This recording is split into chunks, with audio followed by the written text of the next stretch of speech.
Yes, sir. Yes, sir. Yes, sir. It's your boy Big Med. My man Leon Rogers is out for the moment.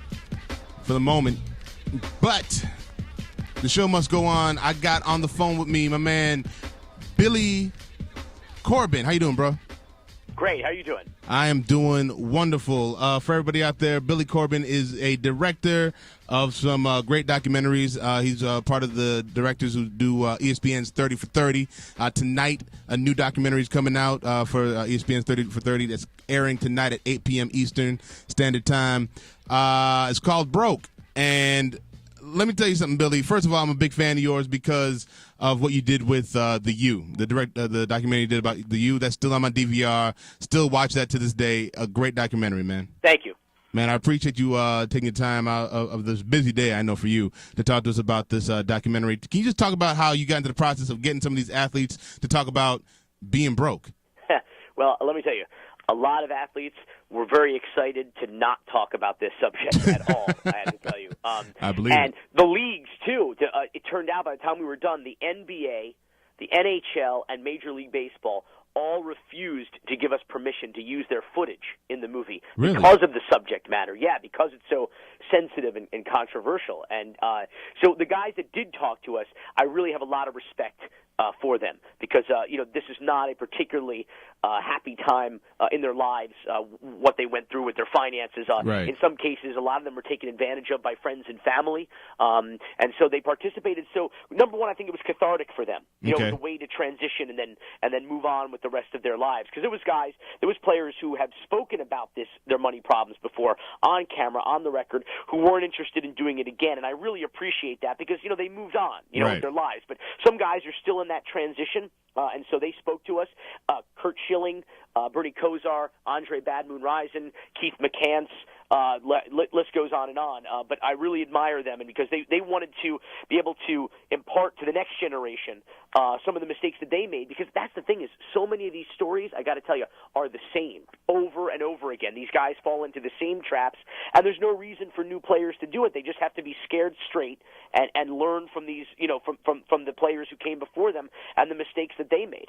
Well, Billy, that's my main thing, because ever since I've gotten into like the entertainment business and I've talked with athletes and been around athletes and been around other entertainers altogether who make a lot of money, my question has always been to them: how do certain players run out of money? Now, without basically giving the documentary away, like what is going on? Like, give us some example of what is going on with some of these athletes where they can be having a $20 million contract and it's gone like 5 years after they retire. Well, at the risk of stating the obvious, when you stop working, everybody runs out of money eventually. Right.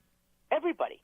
It doesn't matter how much money you make. There's a lifestyle that you're living at some point based on how much money you're making. And at some point, when you're quote unquote retired before the age of 30, and the only career that you've ever known, that you've done your whole life and trained for and prepared for your whole life, is over on one play, in one injury, in getting cut by a team, whatever happens, it's over. Your income's over. Vince Young was the most recent story, obviously, everybody's heard about, and he tweeted by way of explanation as to what's going on. He's like, yeah, I need a job. Everybody needs a job. Right. Everybody's got to work, to make a living and support themselves and their family. And that's really what happens. The average career in the NFL, and this is the lowest of all the major leagues, but the average career in the NFL is 3.5 years. That's it. So Herm Edwards in the movie, he says, it's not a career, it's an opportunity. And the question is, what are you going to do with that opportunity, with that money, raising your profile, getting your name out there? What are you going to do to parlay that opportunity into the next stage of your life, which, by the way, they're going to spend a lot more time not being a professional athlete than they ever did playing in any of these major leagues. So Can you say, because my thought is always, aren't you going to be saving money? Do you think that these athletes just don't think about the end of their career? Do you think that? No, they don't. You're absolutely right. They just don't think about it. It's so much money so quickly and so young. That's the thing. So young. Reggie Wilkes, we interview him in the movie. He played 8 seasons in the NFL. He's now a financial advisor for Merrill Lynch. He said most Americans are financially illiterate when we graduate college. You know, we barely know how to balance a checkbook, let alone know the market or know how to invest. Yeah. So what the and we all know this is not any surprise to any of your listeners, though I hope they're sitting down. Student athletes, the priority in college is not academics. I mean, let's be real, right? I mean, really? Yeah, I know. I'm shocked. I'm sorry. I hope you don't fall down. Yeah, I know. I got you. I'm good. So we all know this. So they've got literally they're keeping their eye on the ball. They got their eye on the prize. The truth of the matter is, most of them don't get drafted. Number one. Number two, the minority that do get drafted, they don't. Only a slim minority of them get those superstar salaries. You know what I mean? Making millions of dollars. Guys are making league minimum. Guys are making the average league salaries. Which, by the way, I get it. That's more than any of us. Yeah, okay? right. But at the same time, they're journeymen. They're just like every other American. They're living paycheck to paycheck. You know, they have a lifestyle, and they find a way to live beyond their means, as we all did. And the movie kind of traces this chronologically as well, because really it was the 1990s when the salaries blew up. You know, that's when they exploded. Where you're reading about contracts when you're like, how many zeros is that? Like, what the hell is it? So tens of millions, right? And then at the same time in the 90s. America was booming.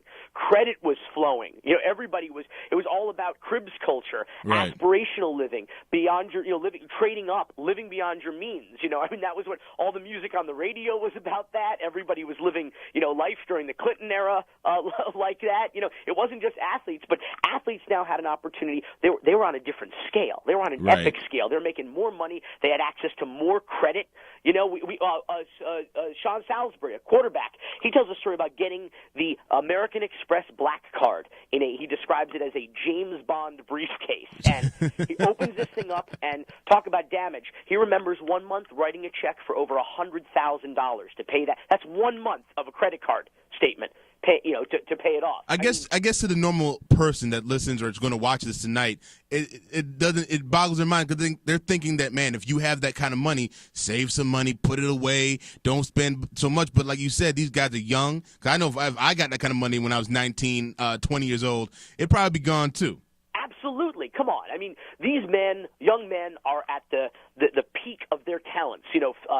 They're physically, economically, and they just signed this multi-million-dollar contract, got this signing bonus. How are you going to get through to a young man and say, hey, listen to me, let me tell you what to do with your money? You tell the guy to take a walk, you know what I mean? So that's the thing about education that's so important, is that you got to get them while they're young. You got to get them while they're in school. And these universities, we talk about this in the movie, the universities that generate so much revenue on the backs of these student athletes. You think that they would feel some sense of responsibility to teach them something, because they know that some percentage of these kids are going to be overnight millionaires when they graduate. That's correct. You think, let's sit them down and really teach them something. They don't do that. And not to mention, the NCAA rules don't allow them to get any outside advisors. But doesn't the NFL and the NBA and all the other, don't they give like lessons and classes and things like that? They do. It might be it might be a case of too little, too late. Okay. Because they have what they call the rookie symposiums. And the image that I always have in my mind is of the players with their earbuds asleep.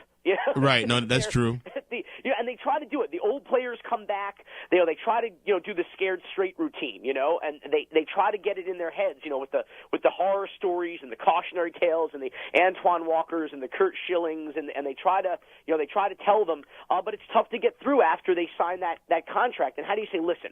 What you got to do is you got to say no to everybody, because there's no doubt they don't want to do that. Most of the players come from humble beginnings, right? And they feel a real sense of responsibility. To take care I know of everybody. It from talking to them. They're so generous. They have such big hearts, and they feel like, I'm blessed.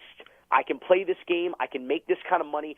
I not only need to bring me up and my family up, but the neighborhood, the community, the city. They really do. They go back and they can't say no to people. And by the time all is said and done, they can't take care of themselves or their families. And anymore, those people can't. And those people can't help them when they're down. Now, real quick, Billy, I talked to an NFL player who, towards the end of the bench, if you will, and during the lockout, and he said the best advice he'd ever gotten was get a financial advisor. He's like, you'd be surprised at how many athletes do not have a financial advisor, or have a financial advisor that's a cousin or a brother or their father. So did you see that also, that these guys, like, no one really believes in financial advisors or don't trust anybody with their money? Well, they don't know who to trust. That's the problem. And they wind up trusting the wrong people as a result.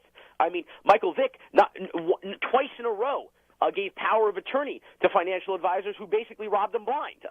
So, man, yeah, that's true. And that was tens of millions of dollars. Boom, gone. And that's the thing, is that it's not just a matter of finding someone to trust, it's that they trust the wrong people. And those people, you're right, tend to be cousins, fathers. And so Bernie Kosar's father was managing his money. That didn't go so well. Nah, it didn't.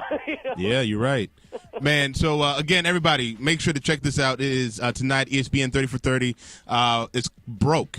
It airs tonight at 8 p.m. Eastern Standard Time. Billy, again, I appreciate you calling in and talking to me. And, man, much luck. Do you have any other documentaries coming out anytime soon, or anything we need to be checking out for? Two more Cocaine Cowboys titles coming out, dropping in 2013, and a new movie called Dogfight. That's D-A-W-G, not Michael Vick. Okay. It's called Dogfight, and it's about in Southwest Miami-Dade, there was this ring of underground illegal backyard fighting with humans that were inspired by Kimbo Slice, who grew up in that neighborhood, and the Florida Boxing Commission came in and broke it all up. Please tell me that's a 30 for 30.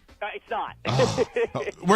When people want to see that, how can they see your stuff? You can find if you just go, it's easy to remember. It's CocaineCowboys.com, and you'll find all of our stuff. All right, man. Appreciate it. Thanks for having me. No problem.